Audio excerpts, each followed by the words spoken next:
তো ফাইনালি যারা জানে তারা জানে, যারা জানে না তারা জানে না। আজকে আমার গোয়া যাওয়ার ফার্স্ট দিন, মানে আজকে আমি বেরোচ্ছি আমার পিজি থেকে টুয়ার্ডস গোয়া অফিসের সব লোকেদের সাথে। So without further ado, let's get into the video and welcome back to my channel Moshi again. So হ্যাঁ, ফাইনালি গাড়ি বুক করা হয়ে গেছে। 4 মিনিট দূরে দেখাচ্ছে, এখন আবার 3 মিনিট দেখাচ্ছে। এই জাস্ট একটা ছোট্ট ব্যাগ, আমার ব্যাকপ্যাক আর একটা এই ভ্যানিটিটা নিয়েছি, নিয়ে নিচের দিকে যাই।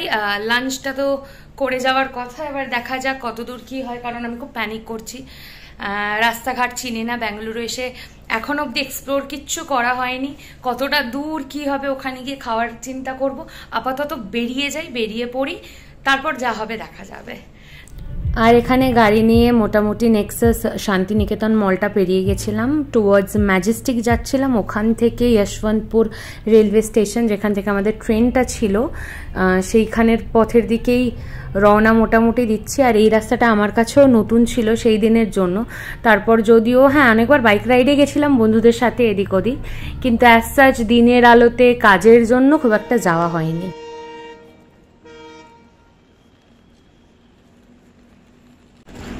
লিটারালি ট্রেন কোন দিক থেকে কোন দিকে যাবে I have no idea, but আমি অনেক আগেই এসে পৌঁছে গেছি।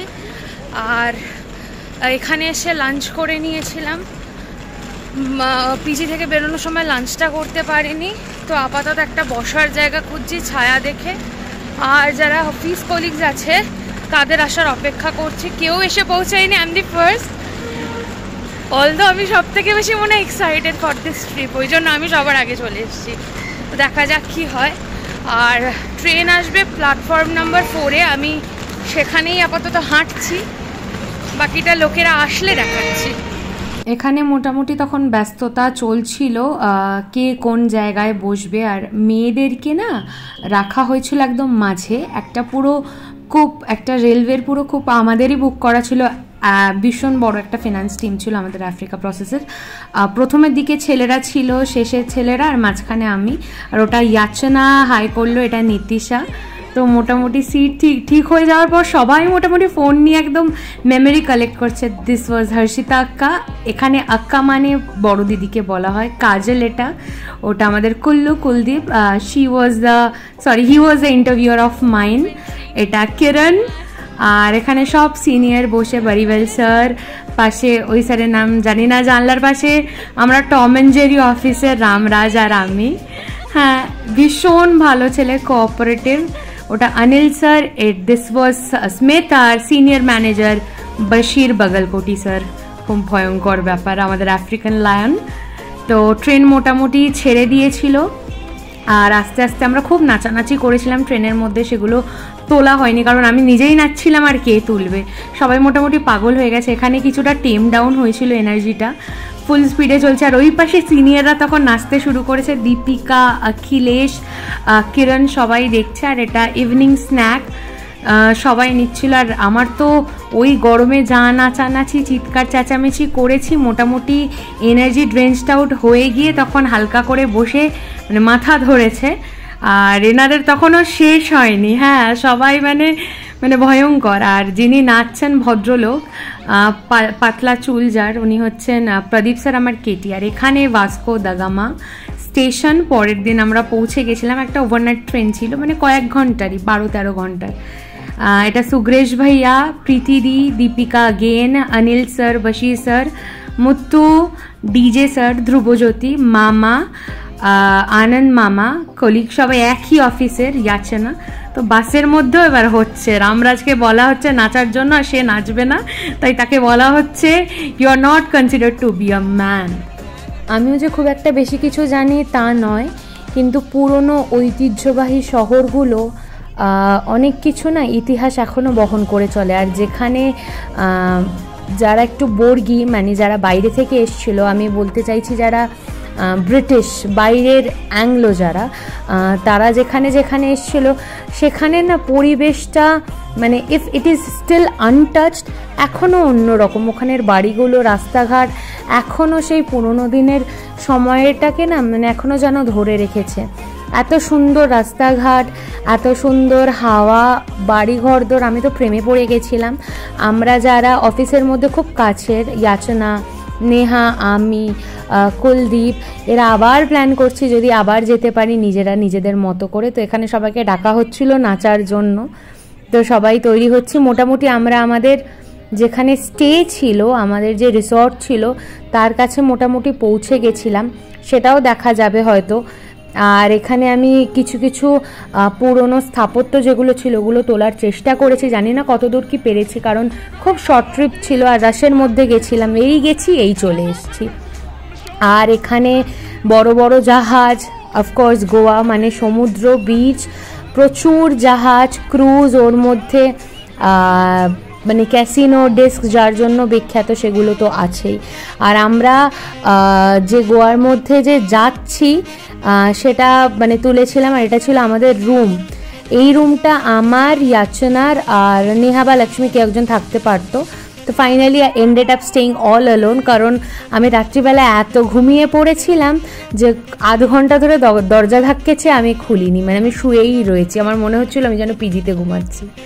তো দিস ওয়াজ দ্যাট, এটা আমাদের রিসর্টের ভেতরটা ছিল। আর কিছু ফটো ছিল যেখানে দেখানো হয়েছিল মানে গোয়ানিজ কিছু ইতিহাসের ছবি ছিল। আর এটা ছিল হচ্ছে রেনু, নেহা যেই রুমটা পেয়েছিল সেই রুমটা, তো আমি দেখানোর চেষ্টা করছিলাম। এক একটা রুম এক এক রকমের ছিল। ওটা হচ্ছে রেনু, বারান্দা দাঁড়িয়ে ও কিছু কাজ করার চেষ্টা করছিল, আর she was in her own state only, মানে সব থেকে ট্রিপটায় মনে হয় রেনুই মজা করেছে।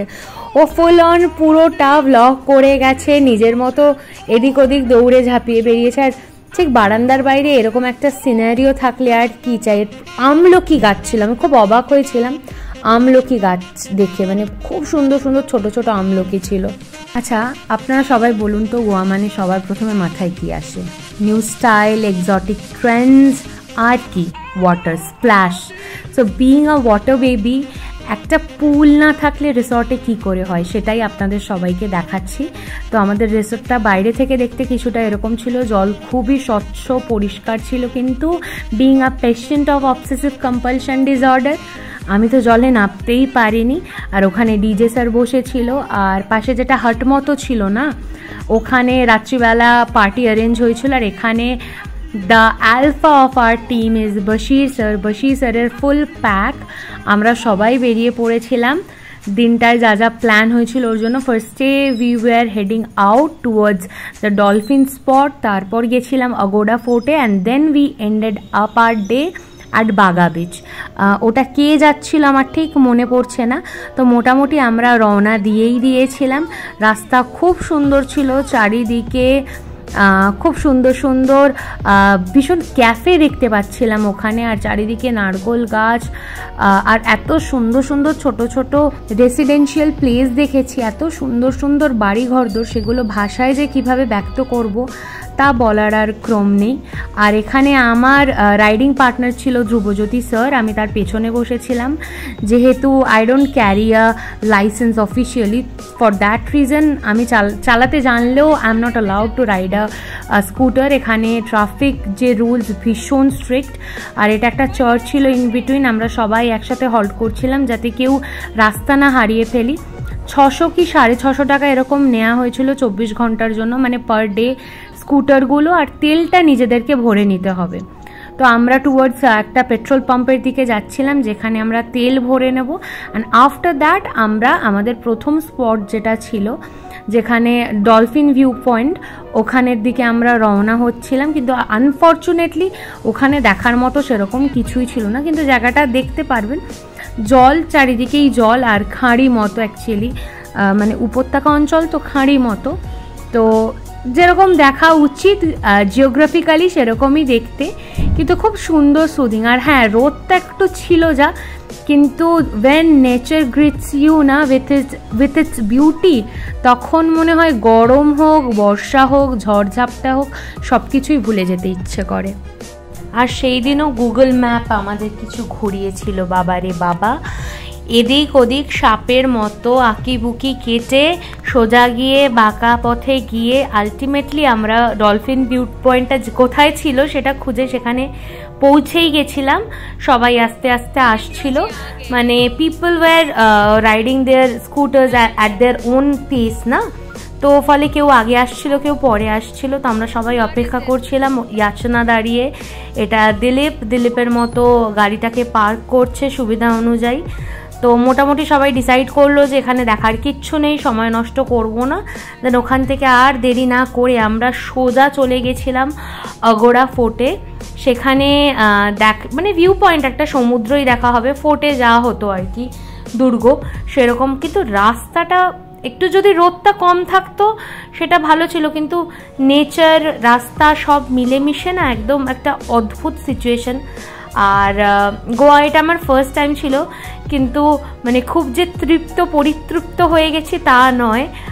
গোয়া কেউই মনে হয় 2 দিন 3 দিন থেকে খুব একটা যে ভালো ঘুরেছে এরকম বলতে পারবে না। হ্যাঁ, বন্ধু বান্ধবরা সবাই ছিল, এনজয়মেন্টটা একটা আলাদা রকমের ছিল, কিন্তু গোয়ার যে স্বাদ সেটাকে পুরোপুরিভাবে আস্বাদন করতে গেলে 1 মাস তো যদি কেউ, যারা ওয়ার্কিং পারসন তারা স্টেকেশনে থাকুক, আর যারা অ্যাফোর্ড করতে পারবে, যারা ওয়ার্কিং পারসন নয় তারা 1 মাস থেকে ঘুরে বেড়াও, তাহলে গোয়া কি সেই ভাইবটা পুরোপুরি একদম অ্যাবজর্ব করে নিয়ে আসতে পারবেন। তো এখানে আমরা টিকিট কাটার জন্য ঢুকছিলাম, দেন তারপর তো ফোর্টের ভেতর এন্ট্রেন্স, আর এরপর আমরা ঢুকে পড়েছিলাম ফোর্ট অফ আগোডায়, যেটা পর্তুগিজ একটা ফোর্ট, যেটা ডাচেসদের এগেনস্টে বানানো হয়েছিল। কি অদ্ভুত না, 17th সেঞ্চুরির এই ফোর্টটা এখনও ওইভাবেই দাঁড়িয়ে রয়েছে। অদ্ভুত স্থাপত্য, অদ্ভুত সব ইতিহাস ভারতের। আমাদের দেশটা সত্যি মানে প্রত্যেকটা মোড়ে, প্রত্যেকটা বাঁকে, প্রত্যেকটা অধ্যায়ের পাতা উল্টালে না চমক দেখতে পাওয়া যায়। প্রথমে ভেবেছিলাম যে ভেতরের দিকে এগুলো কারাগার বা something like that, relatable to that, কিন্তু পরে যখন জানলাম এখানে ফ্রেশ ওয়াটার মানে বৃষ্টির জল একদম মাঝখানে একটা বিশাল বড় একটা জল রাখার একটা ধারণ একটা জায়গা তৈরি করা হয়েছিল, ট্যাঙ্কার বা রিজার্ভার টাইপের একটা ছিল মাঝখানে। সেখানে ফ্রেশ ওয়াটার যেগুলো ছিল ওই ড্রেনেজ সিস্টেমের মাধ্যমে ওই মাঝখানে জমতো। সেই জলটাকে জাহাজ যখন ওরা সেলিংয়ে যেত নাবিকরা, সেই জলটাকে তারা প্রোভাইড করতো, তারা জলটাকে দিত। আর এইটা হচ্ছে ভিউ পয়েন্ট, এখান থেকে সমুদ্র দেখা যাচ্ছে। আর পোর্ট তো অবশ্যই বন্দর, এখানে জাহাজ নামতো আসতো। তো এটা একটা অদ্ভুত একটা স্থাপত্য নিদর্শন, এখনও ওইভাবেই দাঁড়িয়ে। আর ওইটা হচ্ছে হরাইজন, অদ্ভুত সুন্দর লাগছিল দেখতে, ওটা সমুদ্র ফোর্টের সামনেই। মানে কি যে দেখেছিলাম বলে বোঝানো যাবে না। তারপর ওখান থেকে সোজা পাথরের একটা তো অদ্ভুত একটা ভীষণ একটা তাপ আছে, সেইটা আর নেওয়া যাচ্ছিল না, ফলে আমরা টুয়ার্ডস বিচের দিকে দৌড়াচ্ছিলাম। মানে সবাই চলে আসছিলো আস্তে আস্তে, কারণ লাঞ্চ আওয়ারও পেরিয়ে গেছিলো, সবার খুব খিদে পাচ্ছিলো। তো আমরা বাগা বিচে চলে এসেছি।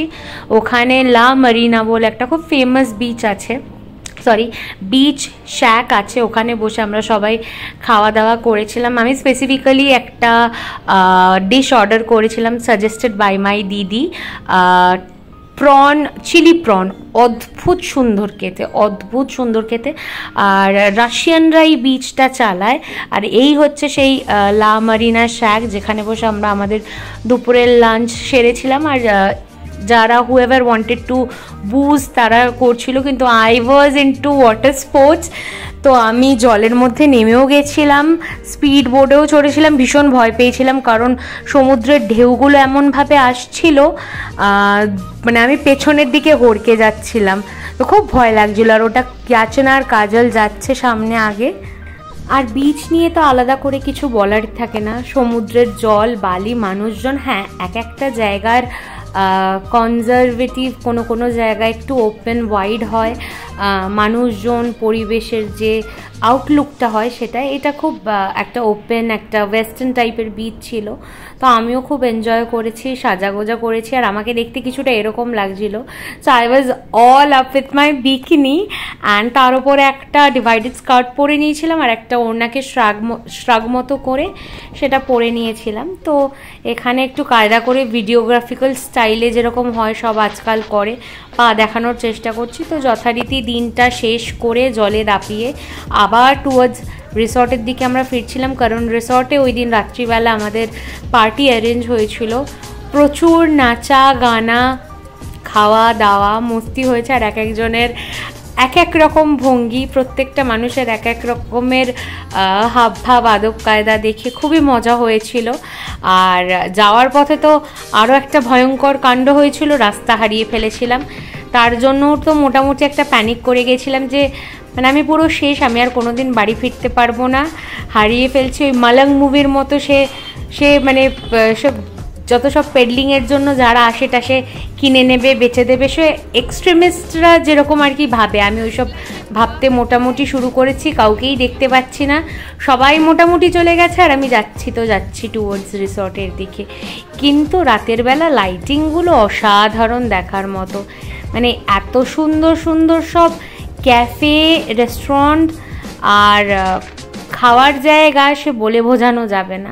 যথারীতি আগের দিন রাত্রিবেলা ট্রেনে উঠে পরের দিন পৌঁছে দিনটাও শেষ হয়ে গেল। এটা দ্বিতীয় দিন পেয়েছিলাম, যেই দিনকে আবার ট্রেনে উঠতে হতো।